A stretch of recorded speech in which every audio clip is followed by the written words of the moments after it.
Tokyo ni sundemas មានន័យថារស់នៅទីក្រុង Tokyo ខាស៊ុគឺโต sundemas មានន័យថារស់នៅជាមួយនឹងគ្រួសារ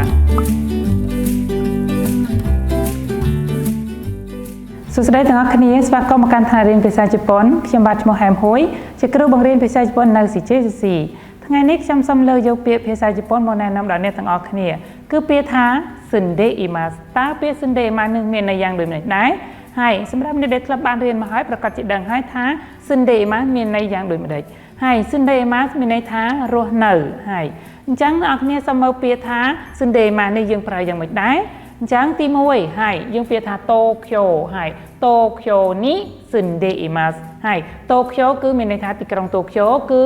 Tokyo ni sundemas មានន័យថារស់នៅទីក្រុង Tokyo ហើយតាមមកទៀតយើងមានពាក្យថា Ikodate ហើយ Ikodate ni sundemas Ikodate នេះគឺមានន័យថាជាផ្ទះដែលផ្ទះហ្នឹងជាផ្ទះមួយដូចជាផ្ទះវិឡាផ្ទះមួយដាច់តែឯងអញ្ចឹងគឺភាសាជប៉ុនគេហៅថា Ikodate Ikodate ni sundemas យើងរស់នៅក្នុងផ្ទះហើយ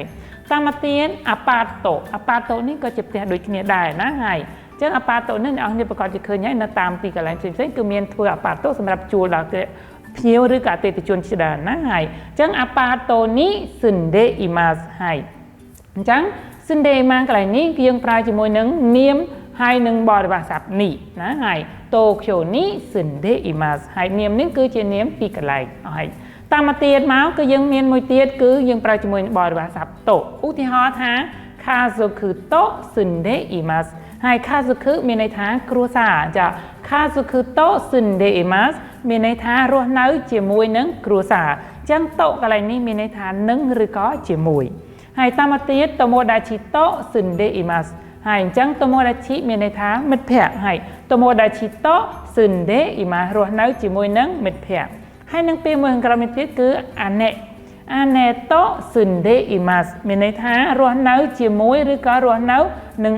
បងស្រីហើយអញ្ចឹងពាក្យ sundemas នេះយើងប្រើជាមួយបរិយាស័ព្ទនេះជាហើយនឹងមួយទៀតយើងប្រើជាមួយនឹងបរិយាស័ព្ទ to ដែលមានន័យខុសគ្នាហើយអញ្ចឹងតាមមកទៀតយើងមានពាក្យមួយនៅខាងក្រោមនេះគឺ hitoride ហើយ hitoride នេះមានន័យថាម្នាក់ឯងហើយ hitoride sundemas យើងមិនប្រើភ្ជាប់ជាមួយនឹងបរិយាស័ព្ទនេះហើយក៏មិនភ្ជាប់ជាមួយនឹងបរិយាស័ព្ទ to ដែរហើយ hitoride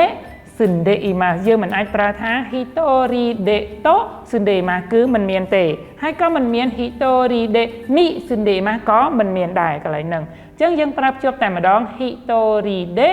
sundemas មានន័យថារស់នៅម្នាក់ឯងចឹងអ្នកទាំងអស់គ្នាវិញរស់នៅជាមួយអ្នកណាគេដែរហើយរស់នៅទីកន្លែងណាដែរសូមជំនួសនៅពាក្យនៅខាងលើនេះណាបើយើងរស់នៅជាមួយគ្រួសារ Kazoku to sundemas ឧទាហរណ៍ថាបើយើងរស់នៅភ្នំពេញ ni sundemas បើយើងរស់នៅសៀមរាប ni sundemas ហើយបើយើងរស់នៅម្នាក់ឯង hitoride sundemas ហើយអញ្ចឹងការលើកយកពាក្យ sundemas មករបស់ខ្ញុំគឺមានតែប៉ុណ្នេះបើសិនអ្នកនរគ្នាមាន comment ឬក៏មានសំណួរអីអាចឆាតសួរនៅខាងក្រោមបានថ្ងៃនេះការបង្រៀនរបស់ខ្ញុំសូមលេខត្រឹមប៉ុណ្នេះជួបគ្នានៅសប្តាហ៍ក្រោយទៀតបាយ